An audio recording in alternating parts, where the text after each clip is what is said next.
This next cojones goes to a man who's dear to my heart for standing up for stand-up.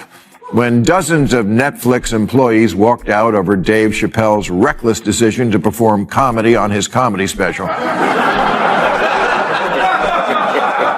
CEO Ted Sarandos could have pulled the special and replaced it with more episodes of Who Wants to Watch Koreans Get Killed.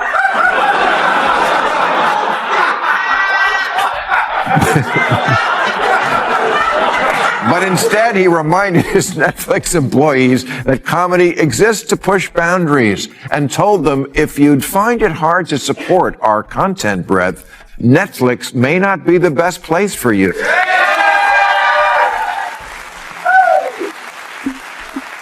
So, for making the phrase, "Don't let the door hit you in the ass" never sound better, this is for you, Ted.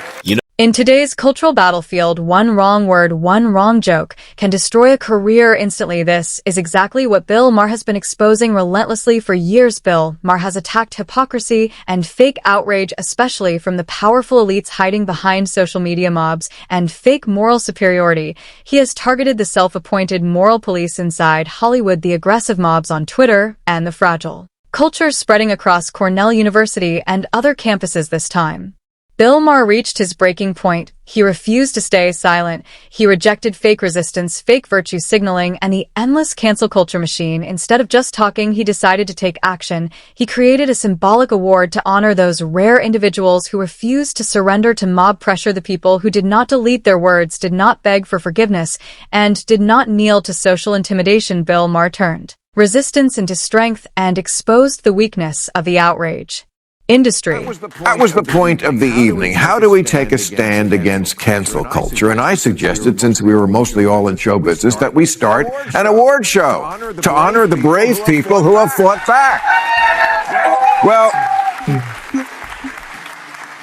I gotta tell you, the idea was met with great enthusiasm by everyone, and in short order, different people were suggesting the ways that their varied talents could be put to use. And then, of course, being Hollywood, nothing happened. But it's still a good idea, so I'm going to do it right here, right now, and only that, we're going to do it every year.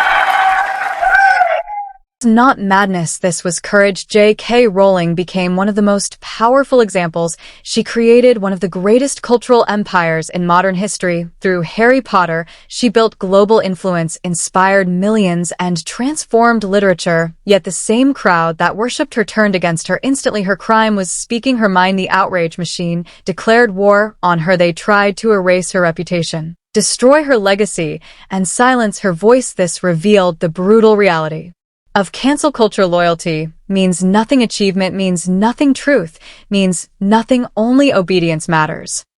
But there's no getting around the fact that what was on the mind of the liberals that night in Brentwood, or wherever we may have been, was that the most powerful witch hunters now were coming from Twitter, the Ivy League, and the progressive left. J.K. Rowling used to be a villain to the right because she wrote books about witchcraft. Now she's a villain to the left because she has the crazy belief that there's more to being a woman than pronouns and lipstick. Elon Musk experienced the same transformation. He was celebrated as a genius, hero, and innovator through companies like Tesla and SpaceX.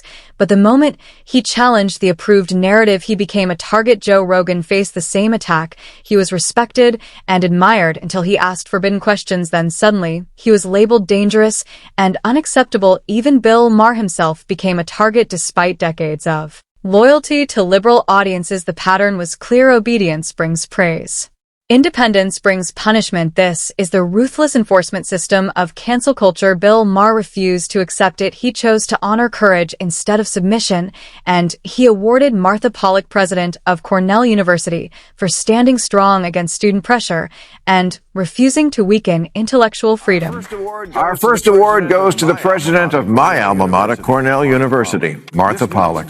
This month, students there demanded trigger warnings before all the lectures in case any of the adult subjects you specifically went to college to learn about came up. And Martha said, yeah, no, we're not doing that. She didn't cave in or hire a new or hire a new dean of sensitivity. She just said, no, college is for introducing you to new ideas, not for kissing your and making you feel wonderful and always right. Protection from uncomfortable ideas, they demanded emotional shields and intellectual safety, but Martha Pollack refused completely. She declared that education exists to challenge minds, not protect feelings. She rejected weakness. She rejected surrender. She defended truth. Her single word, no, carried more strength than years of empty speeches from elites inside Hollywood. Our next award goes to the place where many Cornell grads will be working next year, Trader Joe's.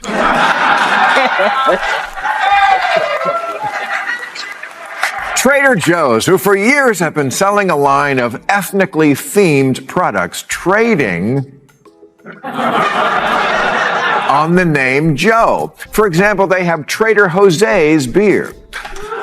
So, of course, one teenager on Twitter heard the word Jose and said it was racist, and then there was a petition, and then Trader Joe's management did the right thing. They burnt down all their stores and killed themselves.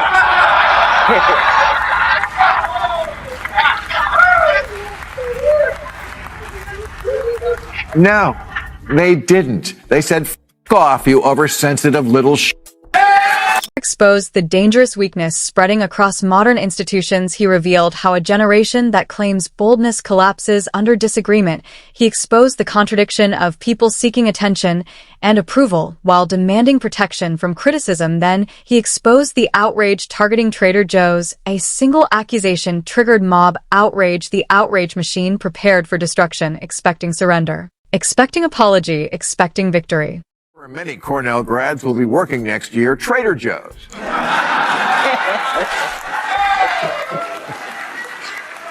Trader Joe's, who for years have been selling a line of ethnically themed products, trading on the name Joe. For example, they have Trader Jose's beer.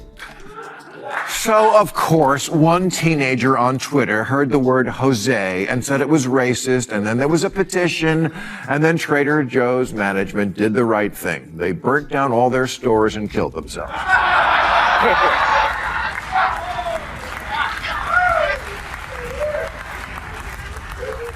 No, they didn't. They said, F off, you oversensitive little But Trader Joe's refused to surrender. They refused to apologize. They refused to obey mob authority. They stood strong. They defended their decisions. They rejected intimidation. And the result was total victory. The outraged mob lost power. Instantly, their threats collapsed. Their influence vanished. Their control was exposed as illusion. And a sense of humor and released this statement. We disagree that any of these labels are racist, and we do not make decisions based on petitions. You see how easy it is? So to the home of the 19-cent banana, here, have some nuts. Bill Maher delivered the ultimate truth. Cancel culture survives on fear. It survives on submission. It survives on obedience. The moment people refuse to surrender, its power collapses instantly. He exposed the fake moral authority inside Hollywood. He exposed celebrities like Miley Cyrus, George Lopez, and Eddie Griffin, who made dramatic promises, but never followed through. He exposed their performance, their hypocrisy, and their weakness. Just like there's a long list of liberal celebrities who swear they'll go if a Republican is elected, and no one ever does. Miley Cyrus once said, I am moving if Trump is my president. I don't say things I don't mean. Here she is looking miserable, having to endure America at the Grammys last Sunday. I guess she flew back from Tajikistan. Bill Maher revealed the truth about celebrity influence. These figures present themselves as leaders, but they follow applause, not truth. They follow approval, not courage. Their loyalty belongs to attention and profit, not principles. He exposed their moral authority as illusion and their courage as performance.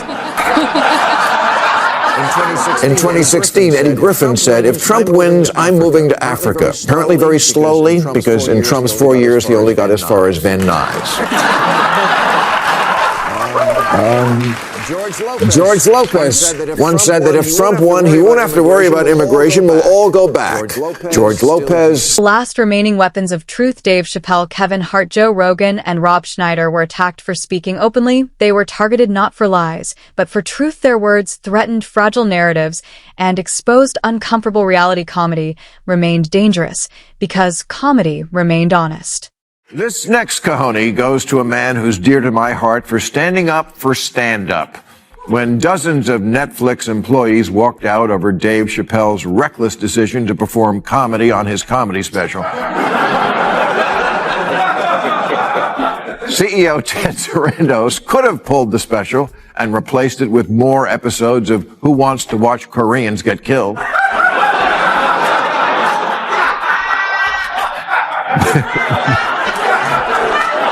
But instead, he reminded his Netflix employees that comedy exists to push boundaries and told them if you'd find it hard to support our content breadth, Netflix may not be the best place for you.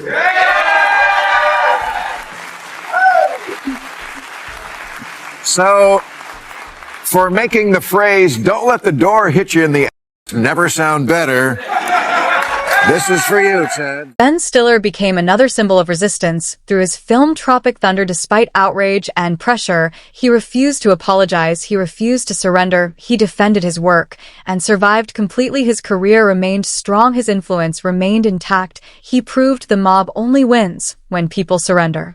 12. You know, when movie lovers get together these days, one phrase that comes up a lot and always makes me sad is, "Yeah, you couldn't make that one today." Top of that list is the great Tropic Thunder, which these scolds have been after for years. But in February, Ben Stiller tweeted, "I make no apologies for Tropic Thunder. It's always been a controversial movie since when we opened, proud of it and the work everyone did on it." See, people, it's not that hard. He said it, and he still got a commercial. And the lesson is, if you stand up to the mob for just a day or two, their shallow, impatient, immature, smartphone-driven, gerbil minds will forget about it and go on to the next nothing burger, and you still will have your cojones. Bill Maher delivered his final message. Cancel culture is illusion. Cancel culture is fear. Cancel culture is control. Without real power, it survives only when people submit. It collapses when people resist. He exposed the truth through examples like Martha Pollock, Trader Joe's, and Ben Stiller. Courage defeated intimidation. Resistance defeated fear. He called on people to stop surrendering and start resisting, because losing courage means losing freedom, losing comedy, losing truth, and losing common sense. Bill Maher made one truth undeniable: defiance is not dangerous, defiance is necessary.